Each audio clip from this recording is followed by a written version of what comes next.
تو جو حکم اللہ نے نازل فرمایا ہے اس کے مطابق ان کے درمیان فیصلہ کرنا، اور حق جو تمہارے پاس آ چکا ہے اس کو چھوڑ کر ان کی خواہشوں کی پیروی نہ کرنا۔ ہم نے تم میں سے ہر ایک ملت کے لیے ایک دستور اور ایک طریقہ مقرر کیا ہے، اور اگر اللہ چاہتا تو تم سب کو ایک ہی شریعت پر کر دیتا، مگر جو حکم اس نے تم کو دیے ہیں ان میں وہ تمہاری آزمائش کرنا چاہتا ہے۔ سو نیک کاموں میں آگے بڑھو،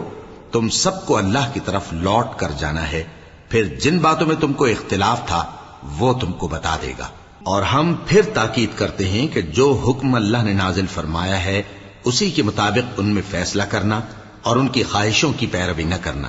اور ان سے محتاط رہنا کہ کسی حکم سے جو اللہ نے تم پر نازل فرمایا ہے یہ کہیں تم کو بہکا نہ دیں۔ اب اگر یہ نہ مانے تو جان لو کہ اللہ چاہتا ہے کہ ان کے بعض گناہوں کے سبب ان پر مصیبت نازل کرے،